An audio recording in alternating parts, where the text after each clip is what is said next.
The man you're about to meet, Jonathan Hayes, had everything: a 9-figure net worth, a private jet on permanent standby, and a wife whose quiet grace was the envy of their circle.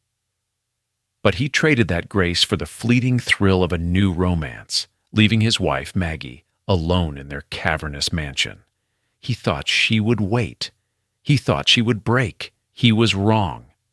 What Maggie did next wasn't just revenge. It was a reinvention that would echo from the salons of New York to the front page of every tabloid, forcing him to confront the hollow man he had become. The silence in the Hayes mansion was a physical presence, a weighted blanket woven from marble, glass, and cashmere. It absorbed sound, muffling the click of Maggie's heels on the gallery floor and the distant hum of the climate control system. It was the sound of immense wealth, the sound of insulation. From her position by the floor-to-ceiling windows overlooking a manicured, surgically precise garden, Maggie watched her husband pack. Jonathan moved through their cavernous bedroom with a practiced efficiency she knew intimately. The ritual was achingly familiar: the snap of the onyx cufflinks into the leather travel case, the precise fold of a linen shirt, the selection of watches from a velvet-lined drawer. He called them business trips. She knew they weren't. For years, she had played her part in the quiet charade, her endurance a silent testament to a promise she'd made when love felt less like a liability. They wouldn't fight. A scene was vulgar, and the Hayeses were never vulgar. This time, however, the air was different. The usual static of unspoken words had been replaced by a clean, sharp vacuum. He had stopped lying 2 days ago, not with a confession, but with an absence of effort.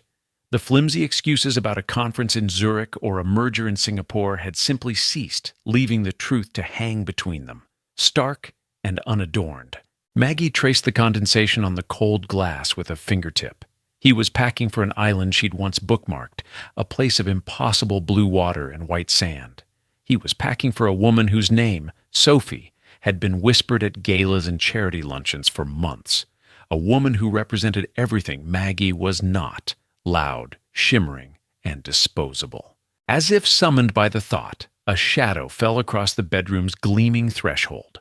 Sophie Carter stood there, a vision in a canary-yellow sundress that felt like a deliberate provocation against the home's muted palette.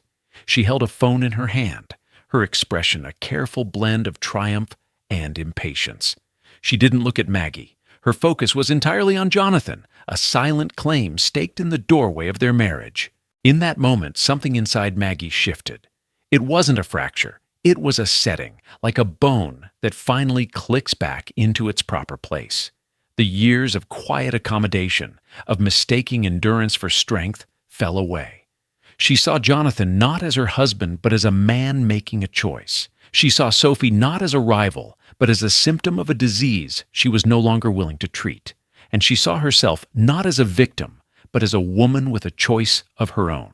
Jonathan froze, his hand hovering over a silk tie. The color drained from his face as he looked from Sophie's blatant arrival to Maggie's unnerving stillness. This was the part where the screaming was supposed to begin, the recriminations, the tears. He was braced for the storm. But Maggie simply lowered her hand from the window. She turned, her gaze sweeping over him, over Sophie, and landing on the half-packed suitcase on the bed. Her voice, when it came, was not loud, but it cut through the opulent silence with the precision of a diamond. "Go!" The single word was not a plea. It was not an ultimatum. It was a release, an act of agency. It stripped him of his power to inflict more damage by staying, by lying, by forcing her to pretend.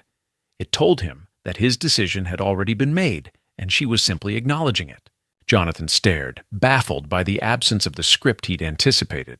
Sophie shifted uncomfortably in the doorway, her victory suddenly feeling hollow, unearned.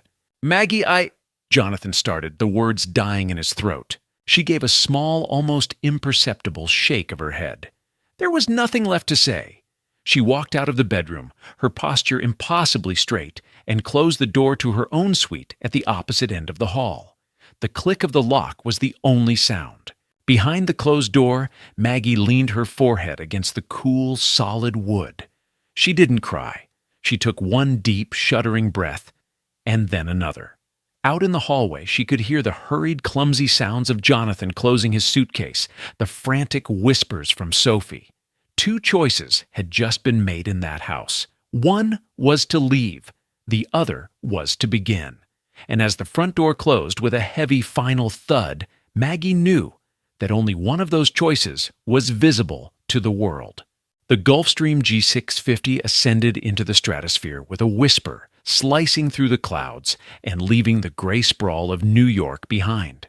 Inside, the cabin was a hermetically sealed pod of luxury. Cream leather seats, burled walnut trim, and the gentle clink of ice in crystal glasses. Jonathan Hayes stared out the curved window at the endless expanse of blue, feeling nothing. The potent sense of freedom he'd anticipated, the exhilarating rush of a clean break, was conspicuously absent. Across from him, Sophie Carter was a whirlwind of curated joy. She snapped a photo of her champagne flute against the window, the curve of the earth a perfect backdrop. "Isn't this divine, Johnny?" she chirped, the nickname grating on his ears. "Freedom looks good on you." She chattered on about the resort, the private villa with its infinity pool, the Michelin-starred chef being flown in just for them. Each detail was a brightly colored bead on a string of perfect moments she was assembling for an invisible audience. He watched her frame a selfie, her smile brilliant and practiced, and a memory surfaced, unbidden. Maggie, on a commercial flight to see her parents in Ohio, her head resting on his shoulder, fast asleep, her face relaxed and unposed. The memory was so clear, so mundane, that it ached. He'd complained about the cramped seats then. He pushed the thought away. This was what he wanted. No complications, no silent disappointments, no weight of a shared history. He felt he was constantly failing. The resort was even more beautiful than the pictures. A crescent of pristine white sand cradled a turquoise bay. Their villa was a masterpiece of indoor-outdoor living, the scent of frangipani heavy in the air. Yet, as he stood on the deck, the perfect water of the infinity pool stretching out before him, the feeling of numbness persisted. The luxury was a sensory experience, but it wasn't touching him. It was like looking at a photograph of a beautiful meal when you have no appetite. That night, sleep eluded him. He lay beside Sophie, her breathing deep and even, and stared at the shadows of palm fronds dancing on the ceiling. He was free, he told himself again, the word a hollow echo in his mind. But his thoughts kept drifting back, not to their arguments, but to the small, unnoticed kindnesses he'd never properly acknowledged. The way Maggie would leave a copy of the Wall Street Journal on his bedside table, open to the marketplace section. The time she'd spent hours online tracking down a rare first edition for his father's birthday, never mentioning the effort. The quiet way she'd supported him through a brutal hostile takeover attempt, absorbing his stress without adding her own. He had mistaken her quiet strength for passivity, her loyalty for a lack of options. He rose and walked out to the pool deck. The moon cast a silver sheen on the water, so still it looked like glass. He'd expected this trip to feel like a deep, refreshing plunge, a cleansing of the past. Instead, he felt dry, brittle. Sophie was a delightful distraction, a beautiful, high-gloss surface. But there was no depth to it, no shared language beyond the transactional vocabulary of pleasure and status. He realized with a jolt of clarity that was both terrifying and unwelcome that he was profoundly lonely. The next day, Sophie suggested they go snorkeling.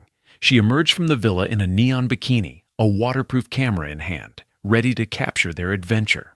As they swam through the warm, clear water, surrounded by vibrant coral and shimmering schools of fish, Jonathan felt a strange detachment. He was an observer in his own life. He saw Sophie point the camera at him, her smile wide for the lens, and he forced one in return. He looked at the perfect sun-drenched scene around him, a paradise by any definition, and understood that he had brought his own desolation with him. He had flown halfway around the world only to find that the emptiness he was running from wasn't in his house or his marriage. It was inside him, the pool, the ocean. No amount of perfect blue water could ever hope to refresh a man who was dying of thirst. 3 days after Jonathan left, Maggie Hayes walked into a small, exclusive boutique on Madison Avenue, a place she hadn't visited in years. The owner, a chic woman with an eagle eye for unspoken needs, greeted her warmly. "Maggie, it's been too long." Maggie offered a small smile. "I need a dress for a gala." The owner tilted her head. "All right, what's the occasion?"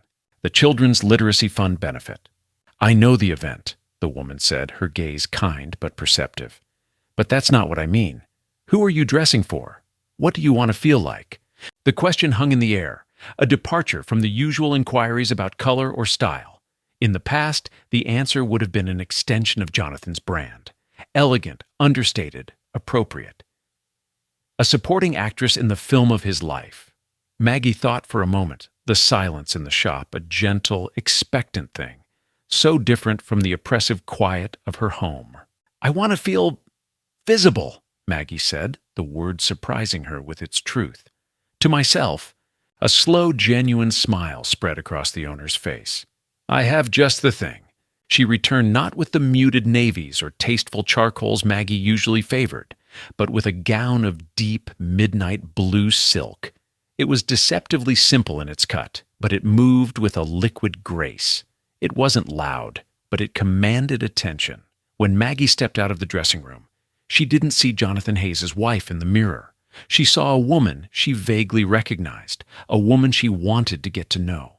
Her next stop was a salon she'd chosen at random from a magazine, a place with no history of her. "I'd like a change," she told the stylist, a young man with kind eyes and paint-splattered fingernails. He didn't suggest a radical transformation.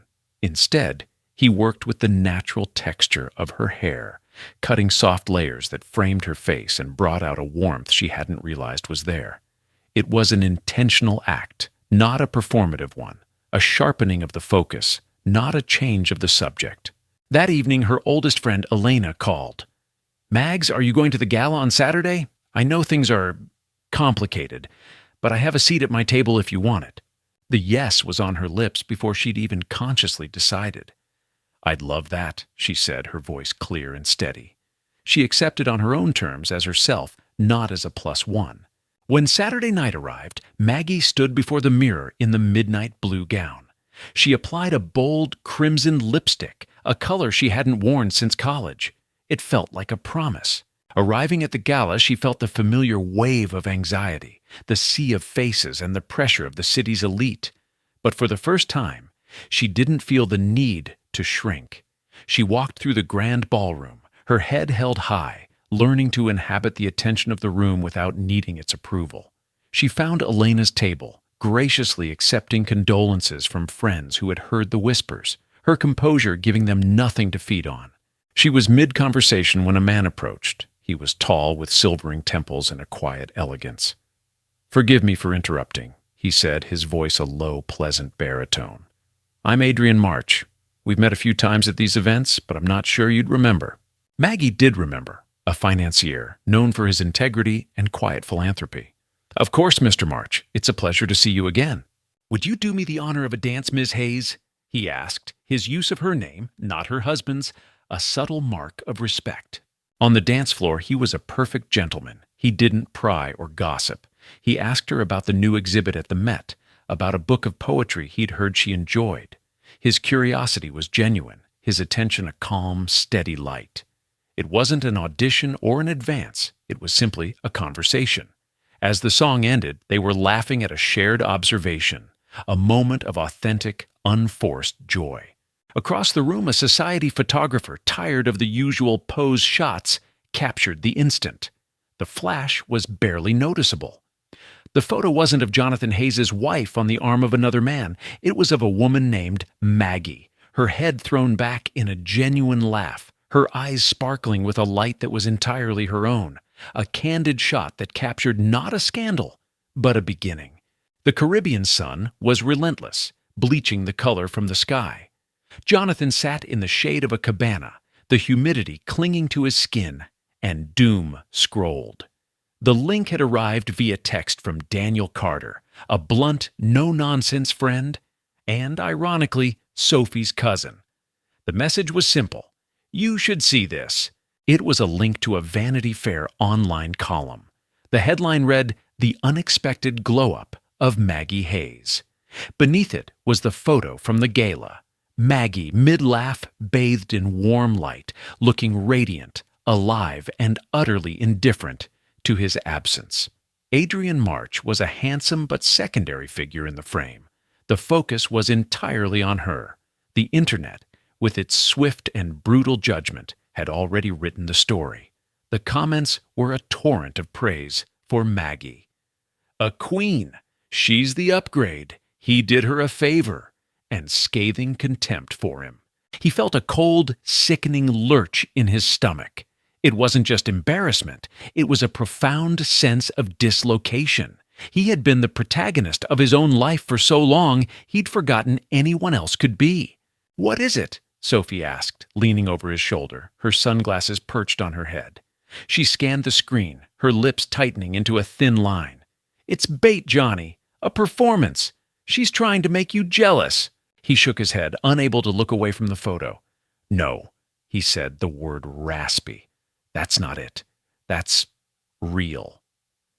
He knew Maggie. He knew her genuine laugh, the one that made the corners of her eyes crinkle. This wasn't a performance. This was the woman he had forgotten existed, the woman he had buried under the weight of his expectations and his neglect. An unfamiliar panic clawed at him. He thumbed over to his messages and typed, "We need to talk." He sent it, his heart pounding. He watched the screen. Delivered. Read. And then nothing. He waited an hour, the silence stretching into an unbearable tautness. He called. It rang, then went to voicemail. Her voice, calm and professional, felt like a slap. He texted again, more frantically this time. "Maggie, please, just answer the phone." Silence. Her indifference was a far more potent weapon than any anger she could have hurled at him. Anger would have meant he still mattered, that he still had the power to hurt her. This silence told him he was irrelevant. The next 2 days were a slow-motion torture. He checked his phone obsessively. Sophie's attempts to distract him with snorkeling, sailing, and sunset cocktails felt increasingly shrill and desperate. Her world of curated moments couldn't penetrate the fog of his anxiety. The paradise he'd chosen felt like a beautifully appointed prison cell. Finally, Sophie confronted him as he stood on their private deck, staring at his phone as if he could will a response into existence. "What is wrong with you?" she demanded, her voice sharp. "She's playing a game, and you're letting her win. We're in paradise, and you're moping over a woman who clearly wants to humiliate you." He turned to face her, the denial and justifications he'd been clinging to finally crumbling. "She's not trying to humiliate me," he said, a raw, unfamiliar honesty in his voice. "She's living her life, and I'm not in it." He looked at Sophie, at her perfect tan and her beautiful, angry face, and for the first time, he saw their entire affair for what it was, a cowardly escape. He hadn't been running to her. He had been running from the man he'd become in his marriage, a man who was lazy, entitled, and afraid of real intimacy. "I was a coward," he said, as much to himself as to her. The admission didn't fix anything, but it was the first true thing he had said in months. The anger drained from Sophie's face, replaced by a cold understanding. She had won the prize, only to discover it was hollow.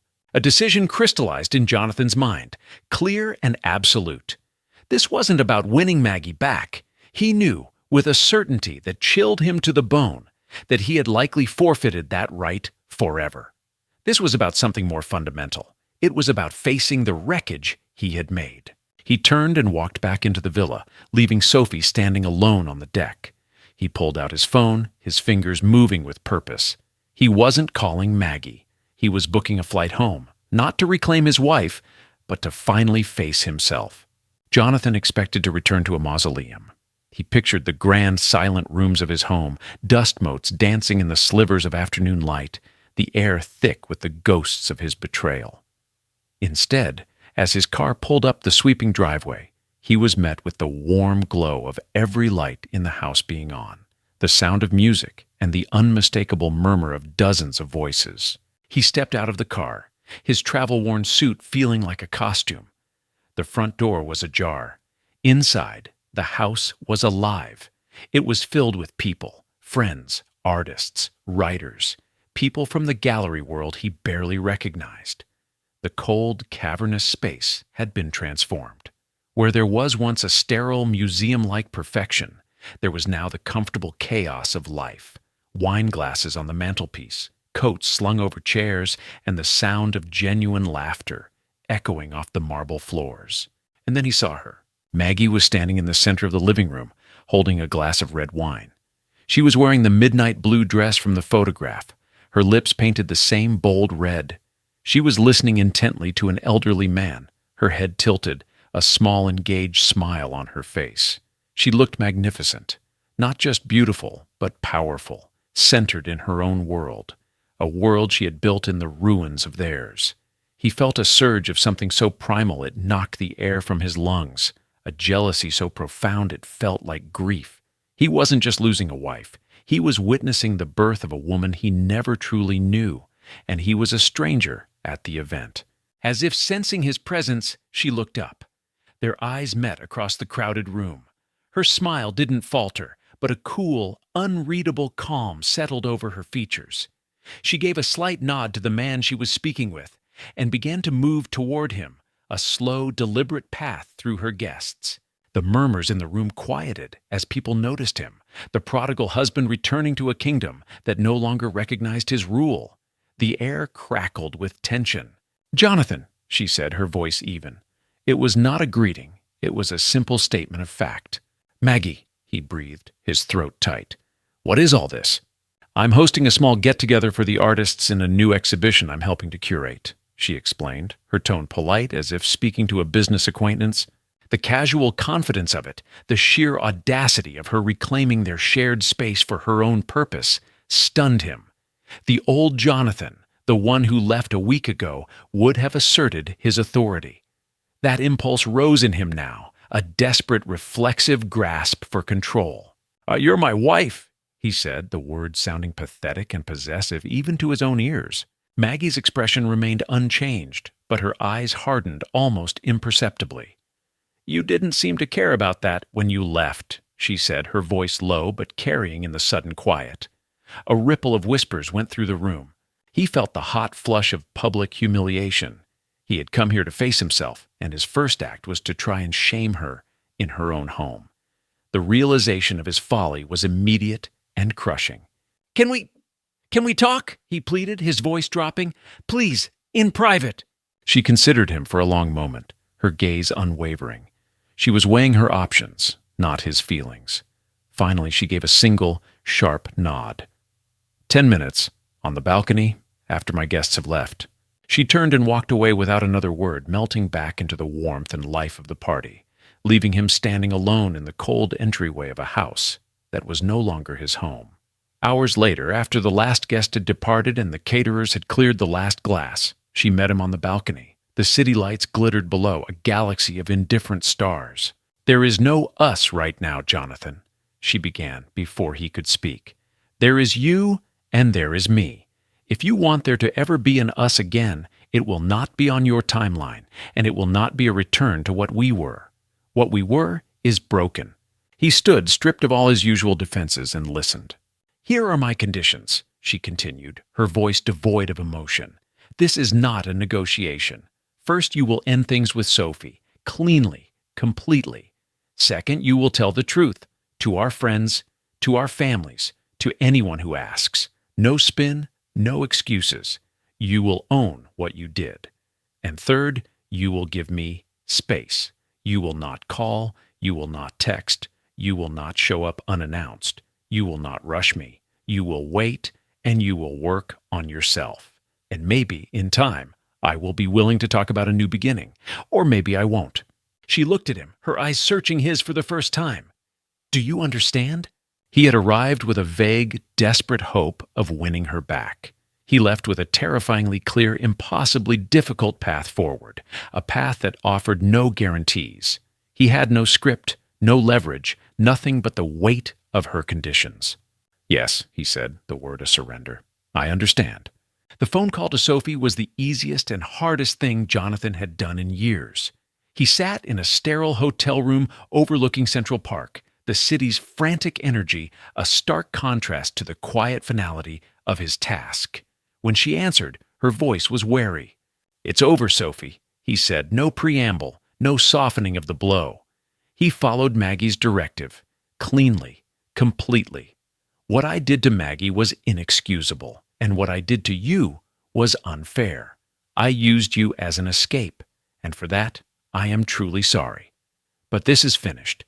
He didn't blame her. He didn't justify himself. He simply stated the truth. He listened to her brief clipped response, absorbed the click of the disconnected line, and felt not relief but the first bitter taste of accountability. It was a clean wound, and it was his to carry. The next step was harder. He drafted a public statement, not for the press, but as an email to their close circle of friends and family, the people whose lives their marriage had touched. His first draft was full of therapeutic jargon and self-serving phrases about journeys and growth. He deleted it. His second was a cold, legalistic apology. He deleted that too. He thought about Maggie's simple, powerful command: tell the truth. His final version was brutally short.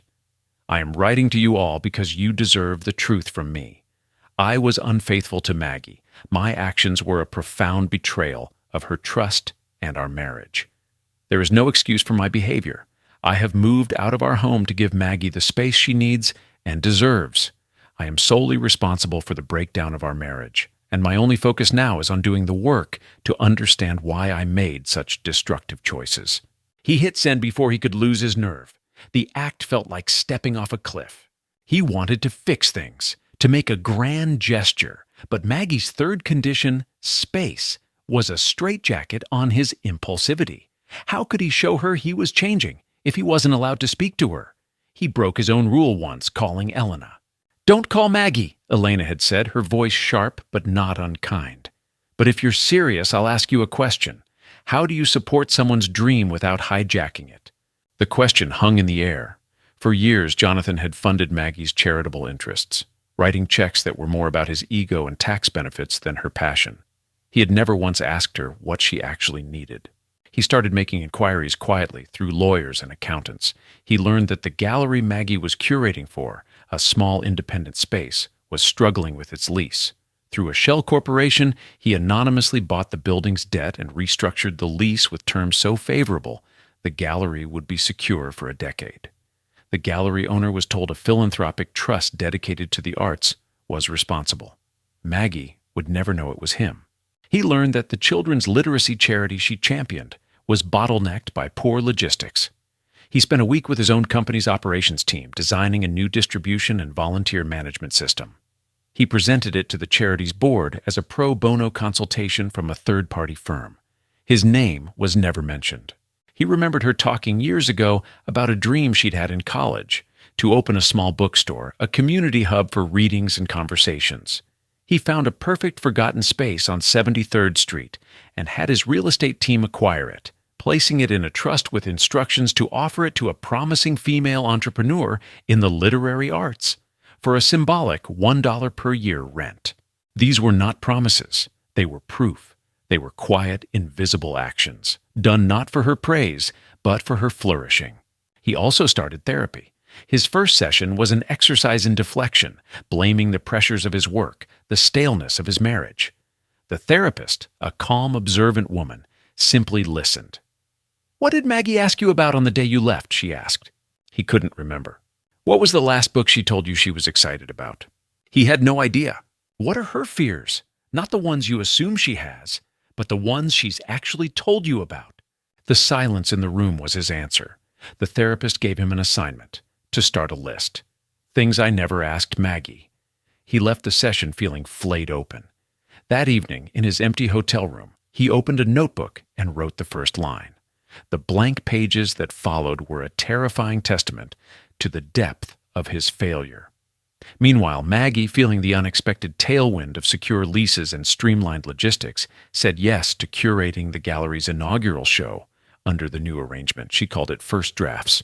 The bookstore, named Second Story, opened on a crisp autumn evening. The space was warm and inviting, smelling of old paper and fresh coffee. Maggie, standing by the counter, felt a sense of ownership that was both thrilling and terrifying. Jonathan was there, not as a benefactor or a husband, but as a ghost at the feast. He'd arrived early, helped carry in boxes of books, and then blended into the back of the crowd, a silent observer. Maggie saw him, acknowledged his presence with a brief, neutral glance, and turned her attention back to her guests. His help was an ordinary act, and she let it be just that. A few weeks later was the opening of her gallery show, First Drafts. The centerpiece was an installation Maggie had created herself. It was titled A Marriage, Annotated. Inside a large glass case, a symbol of their transparent but enclosed life, were mundane objects from their marriage. A tarnished silver tie clip, a chipped teacup, a dog-eared travel guide to Italy. Each object was accompanied by a small, typewritten card. The teacup's card read, "He never noticed it was cracked. I kept using it anyway." It was a devastatingly quiet, deeply personal exhibit. Jonathan stood before it for a long time, reading every card, the hum of the gallery fading away until it was just him and the evidence of his blindness. Their first real fight of this new era happened over a bookshelf at her apartment, a small place she'd rented to give them both a neutral territory. He'd been helping her assemble it, and when a piece didn't fit, his old impatience flared. "This is ridiculous. The instructions are useless," he snapped, his voice sharp with frustration. The old Maggie would have shrunk, placated him. The new Maggie put down her screwdriver and looked at him calmly. "It's a bookshelf, Jonathan. Your anger is disproportionate to the problem." He froze. He saw the reflex in himself: control, dominate, blame the external when the internal is frustrated. He took a deep breath, the therapy sessions echoing in his mind. "You're right," he said, the words feeling foreign but necessary. "I'm sorry. I'm frustrated with myself, not the shelf. Let's look at the diagram again, together." It was a small moment, a micro-reversal of a decade-long pattern. It was more significant than any grand gesture. He met Daniel Carter for a drink one night. "You're quieter," Daniel observed, swirling the whiskey in his glass. "I didn't know I had that setting," Jonathan admitted with a wry, tired smile. He was learning to listen more than he spoke, to ask questions rather than issue directives. They started couples therapy. The sessions were raw and difficult. Their therapist had them write unsent letters to each other, articulating the resentments and grief they had never spoken aloud. Reading them was excruciating, but it cleared the air, lancing wounds that had festered for years. After one particularly brutal session, they walked home in a shared, companionable silence, the space between them not empty, but restful. That night, they stood on the balcony of her new apartment. It was smaller than the one at the mansion, the view less spectacular, but it was hers. "I've been thinking," Maggie said, her voice soft in the cool night air, "about us." Jonathan's heart seized. He stayed silent, knowing this was her moment, not his. "If I agree to try this," she said, turning to face him, "it's a trial. It's on my terms. We continue with therapy, you continue with your work. You don't move in.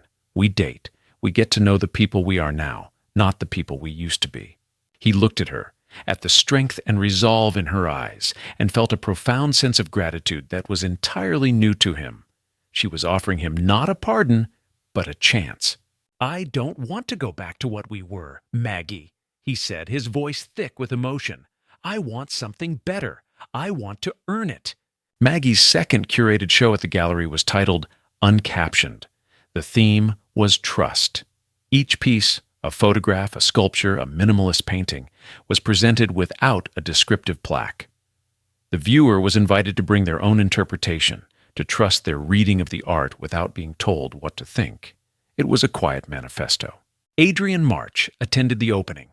He greeted Maggie with a warm, friendly hug, his admiration for her work genuine. Jonathan, standing nearby, felt a familiar pang of jealousy, but it was a dull echo of its former self. He watched them talk. Two professionals, two friends. There was no charge, no threat. He walked over and extended a hand to Adrian. "Jonathan Hayes," he said. "Adrian March, a pleasure," Adrian replied, his handshake firm. "This is a remarkable show. Maggie has an incredible eye." "Yes," Jonathan agreed, looking at Maggie with an open, unpossessive pride. She does. The three of them stood together for a moment, a tableau of maturity and mutual respect. There were no triangles here, only adults navigating a complex reality. This, Jonathan realized, was what a healthy world looked like. Later in the evening, Elena, giving a small toast, raised her glass. "I'd also like to acknowledge the gallery's anonymous benefactor," she said, smiling at the crowd, "whose generosity has given this incredible space a new lease on life and allowed new voices to be heard." A few people glanced at Jonathan, but Maggie's gaze remained on Elena. When it was her turn to speak, she thanked the artists, the gallery staff, and her friends. She thanked the anonymous trust for its support. She did not single Jonathan out. His contribution was a part of her foundation now, not the centerpiece of her success. He had supported without hijacking, and she was honoring that by keeping his anonymity intact. As the last of the guests departed, snow began to fall, the first of the season. The fat, silent flakes swirled in the cones of the streetlights. They decided to walk home to her apartment, the city's noise muffled by the blanket of white. They didn't talk much. There was no need. Back in her apartment, she made tea. She brought out 2 mugs, and he recognized them as part of their old set. A simple, domestic ritual, acknowledged but not repeated in the same unthinking way as before. They sat on her sofa, warming their hands on the ceramic. On her mantelpiece sat a small, imperfectly shaped ceramic bowl she'd bought from one of the artists in the show. It was slightly asymmetrical, the glaze a little uneven. "I love that piece," Jonathan said. "Me too," Maggie replied. "The artist said she almost threw it out, but then she decided she liked that it refused to be perfect. It's not pretending." He knew she wasn't just talking about the bowl. Later, as he was getting ready to leave for his own apartment, she walked him to the door. He paused, his hand on the knob. He turned back to her, and she reached out, taking his hand.